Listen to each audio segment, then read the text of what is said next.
45 वर्ष कार्यक्रम करतो, पण कुणाकडे अजून हात पसरला नाही. साक्षीला माणूस आपल्या बरोबर आहे.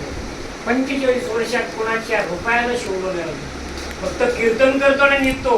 नारळाची सुद्धा इच्छा करत ते भोजनही करत नाही कीर्तनाच्या ठिकाणी. जेथे कीर्तन करावे तिथे अन्न न सेवावे. मी कीर्तनकार छोटासा आहे, पण माझ्याकडं मी हट्टासाने नाही, आवर्जून सांगेन का माझ्याकडे नेम आहे. वा. पण दुर्दैवाने जे कीर्तन करावे ते अन्न न सेवावे. पण जे खातात त्यांना काय दोष? त्यांच्याबद्दल मी बोलू शकत नाही. पण समजा तुम्ही खाल्लं तर तुम्हाला काय दोष लागेल? दोष मोठा आहे.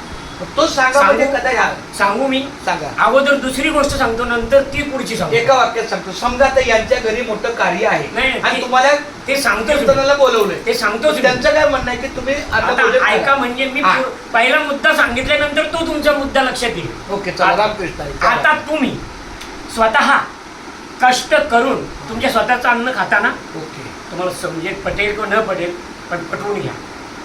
कारण मी महात्म्याच्या मुखातून ऐकलेले शब्द सांगतोय तुम्हाला. साध्या सुध्या माणसाचं नाही. आपल्या कष्टाचं आपण अन्न शिजवून जो खातो ना, तो सुद्धा पाप आहे आपल्याला. सांगतो त्याचा अर्थ पुन्हा पुढे.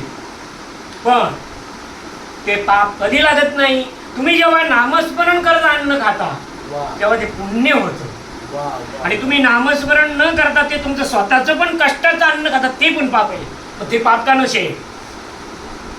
दुसऱ्याचं अन्न खातात त्याचं का पाप नसेल तुम्हाला? त्याने मेहनत करून आणलेलं अन्न आहे, ते 3.5 महिने लागले ते एक कण तयार होण्यासाठी.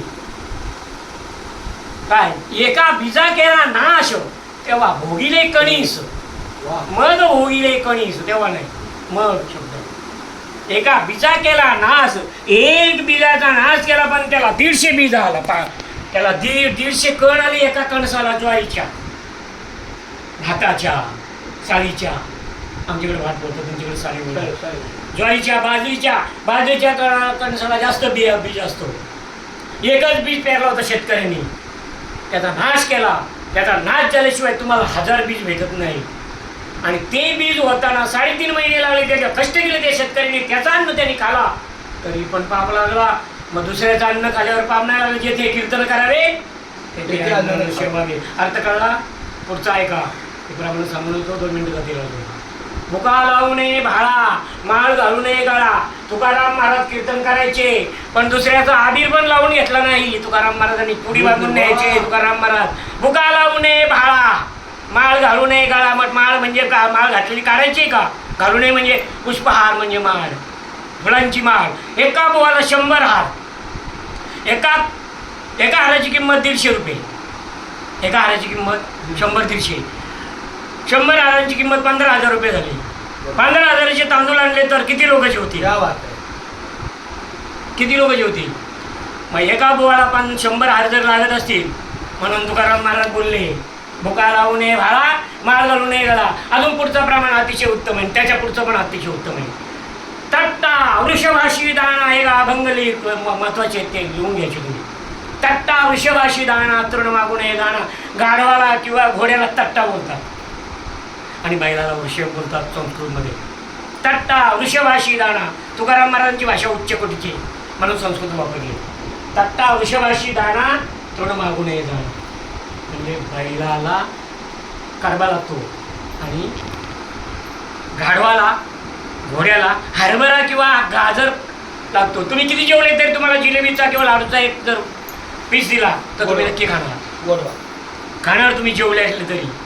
हो खावं एक जिलेबी खाणार, तोच गोडवा. त्याचं जिलेबी आणि गाढवाचं ना घोड्याचं जिलेबी म्हणजे हे चणा, मोठा चणा, काबुली चणा आणि गाजर, हे त्याचं खाद्य खरं महत्त्वाचं ते लागतं खाणं. मग तुकाराम महाराज त्याला चणा आणि गाजर बरोबर न्यायचे. 400 एकर शेती होती तुकाराम महाराजांची. त्याच्यामध्ये पिकवायचे भात वगैरे, ज्वारी, बाजरी पिकवायचे ते. आणि ते सुद्धा तुमची कुठली गाडी न्यायला येईल अशी बोलली नाही. तुमचा घोडा येईल का मला न्यायला, किंवा तुमचा बैल येईल का मला न्यायला देऊवरून? नाही, ते स्वतः न्यायचे. आणि त्याला जे लागेल